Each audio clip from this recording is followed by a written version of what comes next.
Hi friends, రెగ్యులర్గా చేసే carrot కర్రీకి బ్రేక్ ఇవ్వండి. మధురమైన రుచితో క్యారెట్ కొబ్బరి కర్రీని చేసుకుందాము. వీడియోలోకి వెళ్దామా మరి? క్యారెట్లు ఆవిరి మీద ఉడకబెట్టడానికి సన్నగా తరిగిన క్యారెట్ ముక్కల్ని స్టీమ్ బాస్కెట్లో తీసుకోవాలి. ఇప్పుడు స్టీల్ రైస్ బౌల్లో కాసిన నీళ్లు పోసి పక్కన పెట్టుకున్న స్టీమ్ బాస్కెట్ ఈ రైస్ బౌల్లో పెట్టాలి. ఆవిరి మీద ఉడకబెట్టడం మూలకంగా ఫైబర్ రిచ్ ఉన్న క్యారెట్లోని విటమిన్స్ అలాగే ఉంటాయి. ఇన్స్టెంట్ పాట్ లేని వాళ్ళు ప్రెషర్ కుక్కర్లో కూడా వండుకోవచ్చు. అందులో కూడా ఇదే పద్ధతి అండి.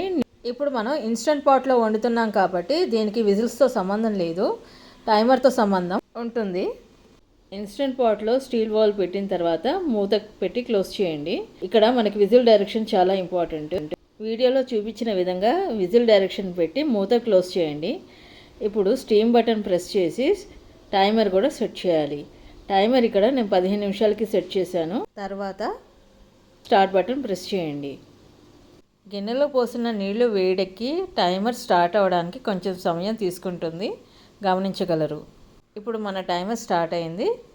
టైమర్ ఫినిష్ అయిన తర్వాత ఇన్స్టెంట్ మెషిన్ బీప్ సౌండ్ ఇస్తుంది. బీప్ సౌండ్ ఇచ్చిన తర్వాత ఇన్స్టెంట్ పాట్ని స్విచ్ ఆఫ్ చేయాలి.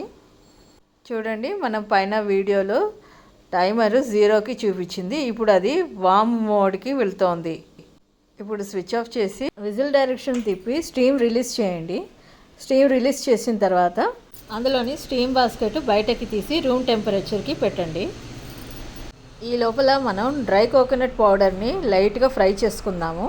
స్టీమ్ బాస్కెట్లో ఉన్న క్యారెట్ ముక్కలు ఉడకాయో లేదో ఒక్కసారి చెక్ చేయండి. నార్మల్గా 10 నుంచి 12 మినిట్స్ వరకు టైం సరిపోతుంది స్టీమ్ చేయడానికి. ఇప్పుడు బాణల్లో 3/4 glass of dry coconut powder తీసుకొని డ్రై రోస్ట్ చేసుకుందాము. 1/2 టేబుల్ స్పూన్ ఆఫ్ ఆయిల్ వేసి డ్రై కోకోనట్ పౌడర్ని ఒక 3 మినిట్స్ టు 4 మినిట్స్ వరకు గోల్డెన్ బ్రౌన్ కలర్ వచ్చేంత వరకు ఫ్రై చేయాలి. ఫ్రై చేసిన డ్రై కోకోనట్ పౌడర్ని ఒక గిన్నెలోకి తీసుకోండి. ఇప్పుడు మనం అదే బాణల్లో కొంచెం నూనె వేసి తిరగమాత వేసుకుందాము. వేయించిన ఈ కొబ్బరి పొడితో క్యారెట్ కర్రీ ఎంతో రుచిగా ఉంటుంది. ఒకసారి ఈ వెరైటీతో తప్పకుండా ట్రై చేయండి.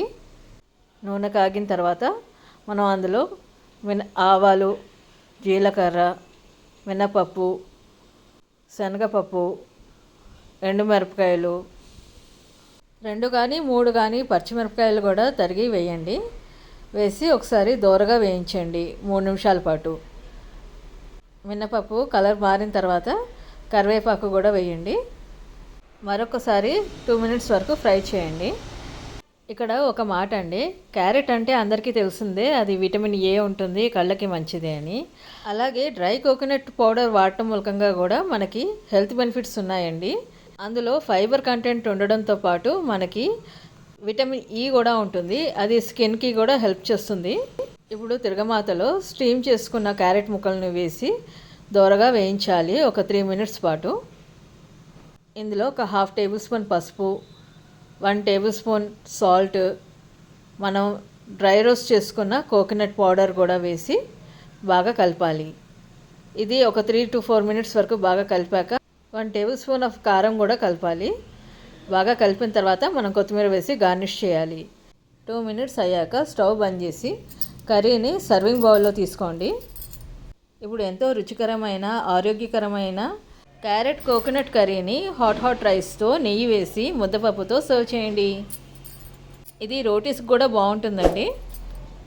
ఇక్కడ ఒక టిప్ అండి, కోకోనట్ వాడినప్పుడు ఎప్పుడైనా సరే సాల్ట్ కొంచెం తక్కువగా వేసుకోవాలి. కారం కూడా కొంచెం తక్కువగా వేసుకుంటే ఈ క్యారెట్ కొబ్బరి కర్రీ చాలా బాగుంటుంది, రుచికరంగా మధురంగా ఉంటుంది. ఒకసారి ట్రై చేసి చూడండి తప్పకుండా. అలాగే నా ఛానల్ని సబ్స్క్రైబ్ చేయడం మర్చిపోకండి. Like and comment